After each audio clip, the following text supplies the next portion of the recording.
பாஜக கூட்டணியில் பாமகவிற்கு 10 தொகுதிகள் ஒதுக்கப்படுவதாக பாஜக அறிவித்திருக்கிறது. இன்னும் சற்று நேரத்தில் விழுப்புரம் மாவட்டம் தைலாபுரத்தில் பாஜக பாமக இடையேயான கூட்டணி ஒப்பந்தம் கையெழுத்தாக இருக்கிறது. அது தொடர்பான அண்மை செய்திகளை பார்த்து வருகிறோம். விவரங்களை நம்முடைய செய்தியாளர் ராஜேஷ் வழங்க கேட்டுக்கொண்டிருக்கிறோம்.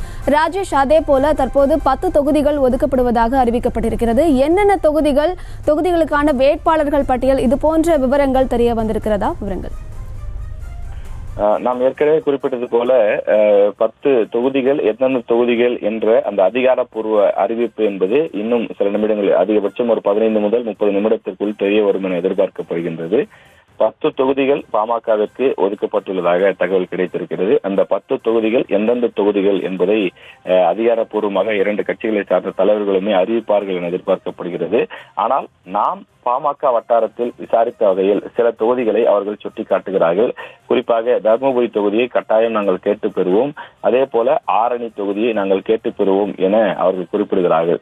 அதே போல மேலும் சில தொகுதிகள் அரக்கோணம், ஸ்ரீபெரும்புத்தூர், அதே போல கடலூர், விழுப்புரம், சிதம்பரம், மயிலாடுதுறை ஆகிய தொகுதிகளை பாமகவினர் போட்டியிட ஆர்வத்தோடு இருப்பதாகவும், அங்கே தாங்கள் வலுவாக இருப்பதாகவும், தங்களுக்கு அங்கே போட்டியிட வாய்ப்பு கிடைத்தால் நாங்கள் நிச்சயம் வெற்றி பெறுவோம் என்றும் பாமகவினர் குறிப்பிடுகிறார்கள். எனவே இந்த கூட்டணியிலே, பாஜக பாமக கூட்டணியிலே போட்டியிடக்கூடிய வேட்பாளர்கள் யார் யாருக்கு எந்தெந்த தொகுதி ஒதுக்கப்பட இருக்கிறது என்பதையெல்லாம் நாம் பொறுத்திருந்து பார்க்க வேண்டும். ஏற்கனவே பிஜேபி கூட்டணி, அதாவது தேசிய அளவிலே பார்க்கும்போது 2 கட்டங்களாக வேட்பாளர்கள் பட்டியல் என்பது அறிவிக்கப்பட்டிருக்கிறது.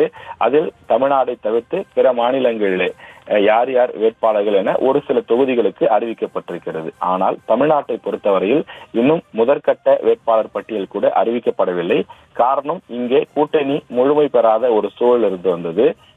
இன்றைய தினம் கூட்டணி என்பது ஏறக்குறைய நிறைவு பெற்றிருக்கிறது என்று பாஜகவினர் குறிப்பிடுகிறார்கள். பாமக உள்ளே வந்த பிறகு இந்த கூட்டணி என்பது நிறைவு பெற்றிருக்கின்றது. இதற்கு பிறகு மற்ற கட்சிகள் எல்லாம் ஒவ்வொரு கட்சிகளில் சென்று சேர்ந்து விட்ட காரணத்தால் நாங்கள் எங்களுடைய பிரச்சாரத்தை தொடங்க இருக்கின்றோம்.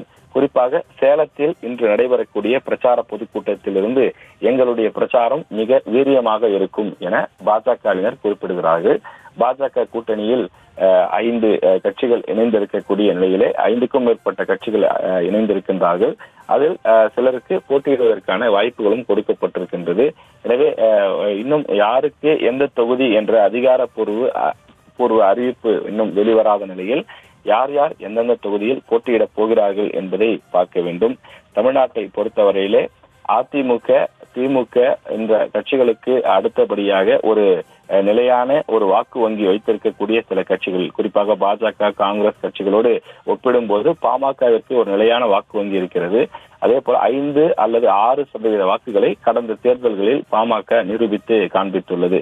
குறிப்பாக 2016ஆம் ஆண்டு பாமக சட்டமன்ற தேர்தலில் தனித்து களமிறங்கிய போது கூட சுமார் 6% வாக்குகளை தன்னகத்தை வைத்து அதை வெளிப்படுத்தி காட்டியிருந்தது. அந்த அடிப்படையில் பாஜக கூட்டணிக்கு பாமக வருவது தங்கள் தரப்பிற்கு ஒரு வலு சேர்க்கும் என்று பாஜக நிர்வாகிகள் கருத்து தெரிவித்து வருகிறார்கள். பாஜக கூட்டணியிலே இணைந்திருக்கக்கூடிய பாமகவிற்கு 10 தொகுதிகள் ஒதுக்கீடு செய்யப்பட்டிருப்பதாக தகவல் கிடைத்திருக்கின்றது.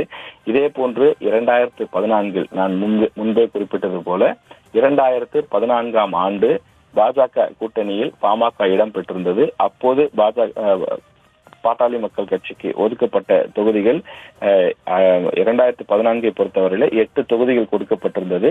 அப்போது ஒதுக்கப்பட்ட தொகுதிகளை விட இப்போது 2 தொகுதிகள் கூடுதலாக ஒதுக்கப்பட்டிருக்கின்றது. செய்திகளை உடனுக்குடனும் துல்லியமாகவும் தெரிந்து கொள்ள சப்ஸ்கிரைப் பண்ணுங்க.